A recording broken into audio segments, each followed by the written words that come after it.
w'Imana kuri wowe urakomeje. Umugambi w'Imana nindakumirwa ku buzima bwawe, naho wahura n'ibikugerageza none, naho wahura n'ibikurushya none, naho wahura n'ibikurwanya, ariko umugambi w'Imana urakomeje. Umuntu uri mu mugambi w'Imana ntabwagwa. Umuntu uri mu mugambi w'Imana arihangana. Umuntu uri mu mugambi w'Imana anesha ibigeragezo. Umuntu uri mu mugambi w'Imana ntabwo ahura n'ibigeragezo ngo ako kanya agwe mu byaha.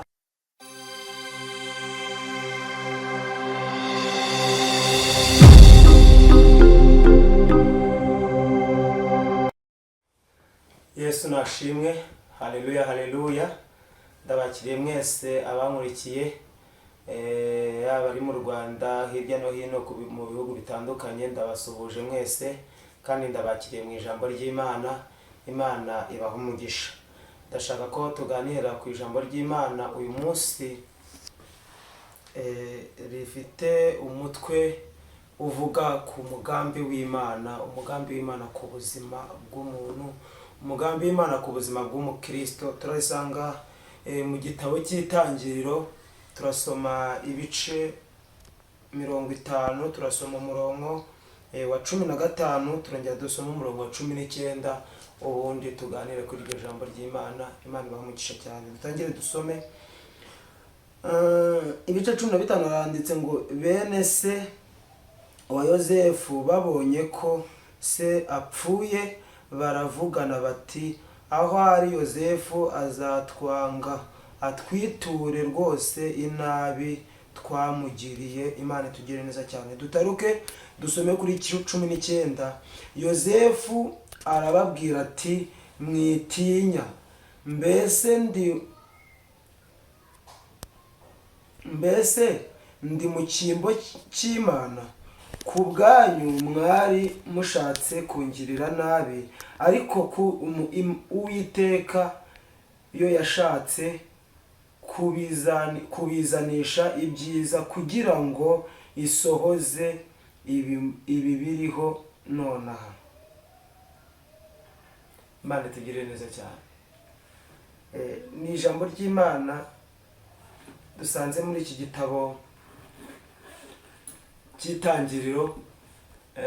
Uyu Yozefu ni umwe mu bantu bavuzweho n'Imana, ni umwe mu bantu Imana yavuzeho, ni umwe mu bantu Imana yagambiriye kugirira neza, ariko bene se ntibamwishimira, bene se bamugirira ishyari, bene se baramugambanira, bene se bashaka uburyo ki baburizamo umugambi w'Imana.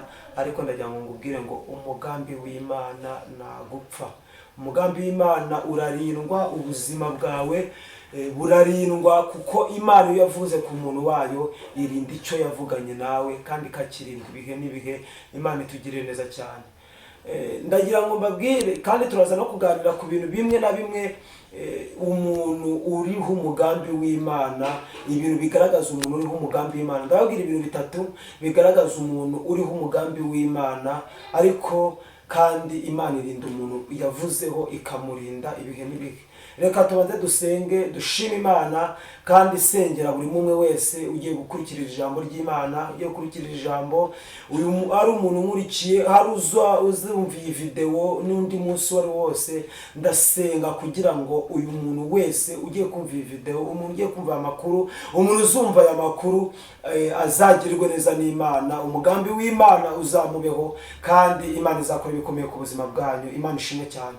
Uri Imana yacu, uri Imana ifite imbaraga, uri Imana ishoboye byose, uri Imana twiringiye, uri ibyiringiro by'abakwizeye, uri isambu itarumba, uri udatetereza abakwisunga, uri ibyiringiro by'abantu bakwizeye, bakwiringiye, baguhora baguhanze w'amaso. Ntabwo Uwiteka Imana ugire ku mukristo wawe, kandi umukristo wawe ararinze, umuntu wawe ararinzwe, umuntu wavuzeho Uwiteka Imana uramurinda, kandi ukamurindana n'isezerano, ukamurinda ibihe n'ibihe.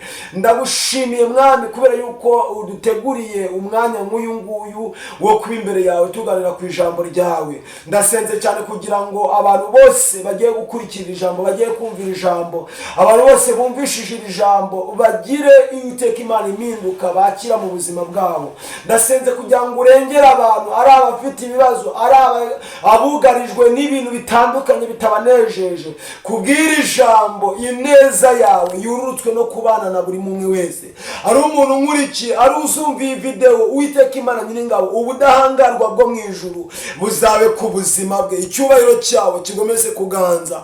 Ndasenze kugira ngo umugambi wawe ugomeze kugwira ku bantu bawe, kandi icyubahiro n'ubutware no guhimbazwa bigomeze kuba kuri twebwe. Mwanubane natwe muri uyu mwanya w'ijambo ryawe, kugira ngo umuntu wese uryumva agire impinduka mu buzima bw'umwuka no mu buzima bw'imibereho yo muri iyi si, kugira ngo ineza igomeze kuba muri twebwe. Ni mu izina rya tubyambaje Yesu, amen. Imana ishimwe cyane, Imana ishimwe. Nari ndimo mvuga ko tugiye kuganira ku ijambo ry'Imana. Hari ibintu bitatu ngira ngo tuvugeho, ibintu bitatu bigaragaza umuntu uriho umugambi w'Imana. Hari ibintu bitatu bigaragaza umuntu uriho umugambi w'Imana. Ndagira ngo mbabwire ko umuntu uriho umugambi w'Imana arageragezwa. Umuntu uriho umugambi w'Imana, ikizakugaragariza umuntu Imana yavuze, ikizakugaragariza umuntu Imana yenda gukoresha ibikomeye, ikizakugaragariza umuntu Imana yenda kugira umuntu uri hejuru, ikigaragaza umuntu Imana ishaka kwamamaza, ikigaragaza umuntu Imana ishaka gukora ibintu bikomeye, arageragezwa, ahura n'ibigeragezo, abahura n'ibisitaza byinshi. Ni iyihe mpamvu umuntu uriho umugambi w'Imana ageragezwa? Nagiye numva inkuru zitandukanye, abantu bagiye bambaza, benshi batandukanye kugira ngo basubize, bambaza kubera iki umunyamasengesho, kubera iki umuntu akizwa akajya yahura n'ibigeragezo, kuki umuntu yakira agakiza aho kwinjira mu bisubizo agahura n'ibintu bimugerageza. Ariko ndagira ngo ngubwire ko Satani uduhiga, Satani uturwanya, Satani ukugenza n'abakozi bakoresha, ahora ashaka ibirego ajyana ku Uwiteka. Nimba mwarasomye inkuru z'umukozi w'Imana bitaga Yobu mu gitabo cya kabiri cya Mose, yavuze ukuntu Yobu yageragejwe n'Imana, yageragejwe na Satani.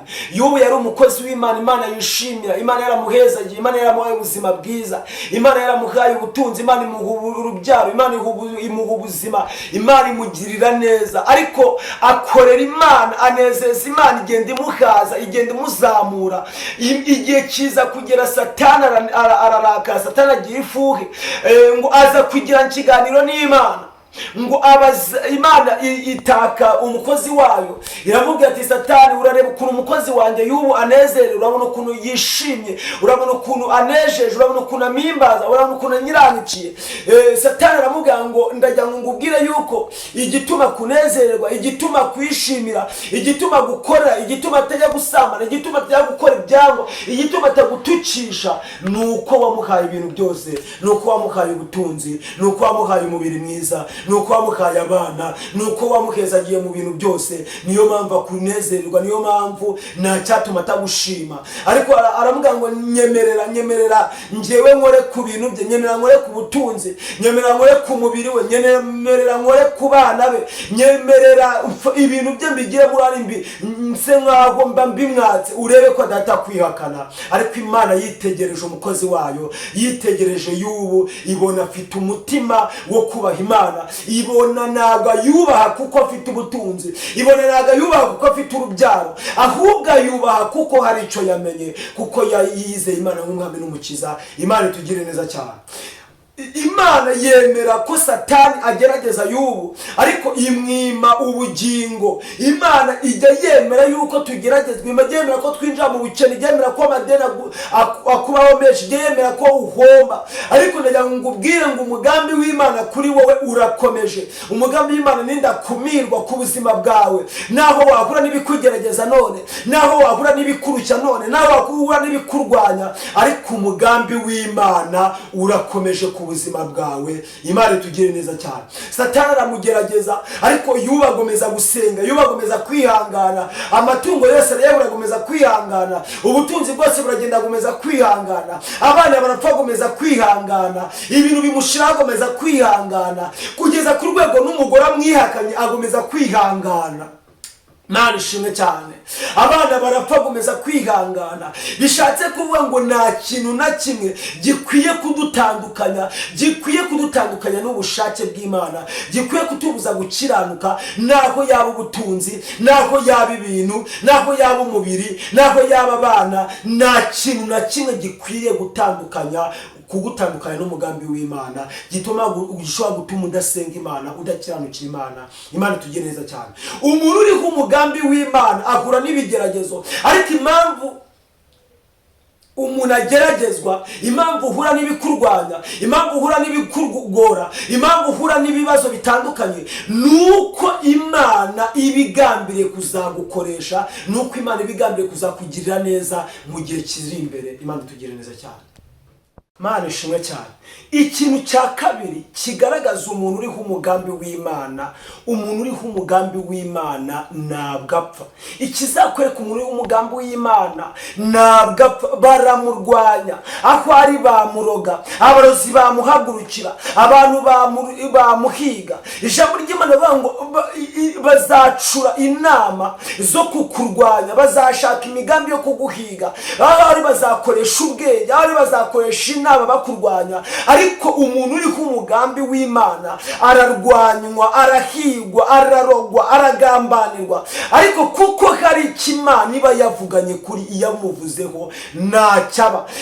Umuntu bita Dawidi, umukozi w'Imana Dawidi, yaragiye baramuta, baramwanga kuko yariho umugambi w'Imana, aragenda aba mu ishyamba. Ariko kuko yariho umugambi w'Imana, idubu n'inyamaswa zo mu ishyamba nizagira icyo zimutwara, arindirwa mu ishyamba. Imana imutorezayo, agomeza kubaha Imana. Birashoboka kuri mu ishyamba ry'ibibazo, birashoboka kuri mu ishyamba ry'ibigeragezo, birashoboka kuri mu ishyamba ry'ubukene, birashoboka kuri mu ishyamba ry'amagambo, birashoboka kuri ufite uruvugo rukuriho, birashoboka yuko waba ufite ibigeragezo bitandukanye, aribyo bigereranywa n'iryo shyamba urimo. Uyu munsi akaba nawe ukureba, uyu munsi akaba nta muvandimwe ukwitaho, ariko reka ngubwire ngo kubw'umugambi w'Imana ukuriho nta kibyo bizagutwara, uzarindirwa muri byo. Imana ishimwe cyane. Icya gatatu kigaragaza, ari nacyo cyanyuma kigaragaza umuntu uriho umugambi w'Imana, aricyo kijyanye n'ijambo twasomye. Mbabwire ngo umuntu uri mu mugambi w'Imana ntabwo agwa. Umuntu uri mu mugambi w'Imana arihangana. Umuntu uri mu mugambi w'Imana anesha ibigeragezo. Umuntu uri mu mugambi w'Imana ntabwo ahura n'ibigeragezo ngo ako kanya agwe mu byaha. Yosefu yagihuye n'ikigeragezo cy'umugore wa Butifari, umwe mu ngabo, aramugerageza, ashaka ko baryamana kugira ngo amushyire hejuru. Ariko kuko Yosefu aricyo yari yaravuganye n'Imana, agomeza kubaha Imana, arizera, yanga kwiyandurisha ibyo kurya by'ibwami, yizera Imana, ahagarara ku Mana ye. Biba ngombwa ko ajya muri gereza, ariko agenda muri gereza muha umugambi w'Imana, agenda muri gereza hari ijambo ry'Imana yavuganye n'Imana. Ndagira ngo ngubwire ngo naho wahura n'ibigeragezo, naho uyu munsi baguta, naho uyu munsi bakujugunya, naho uyu munsi bagutesha agaciro, ariko ndagira ngo ngubwire ngo icyo Imana yavuganye nawe irakirinda. Ni Imana irinda isezerano, haleluya, ikaririnda ibihe n'ibihe. Kandi iyi Imana icyo nyikundira, ntabwo imbwa isezerano ngo isiga nyiraryo, iririndana na nyiraryo kugira ngo aho igeze arisohoreza nawe azabe mu bisubizo. Imana itugire neza cyane. Twasomye kuri 19 ngo bene se babonye ise apfuye, ngo baribaza, baragira ubwoba, ngo baravuga ngo ko ari Yosefu, ngo agiye kutugira neza nabi, ngo atwiture nabi twamugiriye. Ariko arababwira ngo birashoboka yuko mwebwe ku bwanyu nagomba nyiriho, ariko Imana yarandengeye kugira ngo iki gihe nk'iki mube mugiriwe neza, mube mufite abantu babarwanirira, mube mufite umuntu umuntu wabarengera, muba mufite umuntu wabavuganira, wabagaburira. Reka ngubwire ngo nubwo bakurwanya, ariko najya ngubwire ngo uri uw'umumaro. Barakurwanya ariko uzabagirira neza, barakurwanya ariko uzabarwanirira, barakurwanya ariko uzabarengera, ariko kuko umugambi w'Imana ukuriho, kuko hari icyo Imana yavuganye nawe, kuko Imana igambiriye kugukoresha iby'ubutware. Niyo mpamvu Satani aguhiga, niyo mpamvu Satani akurwanya, niyo mpamvu Satani akugerageza. Ariko najya ngubwire ngo umugambi w'Imana urakomeje ku buzima bwawe. Ntacyo ugomba kuba, uzageragezwa, uzahura n'ibigeragezo, uzarwanywa, uzatukwa, ariko ndajya ngubwire ngo Imana izakurengera, Imana izakurwanirira, kuko uriho umugambi w'Imana. Imana itugirire neza cyane. Amen.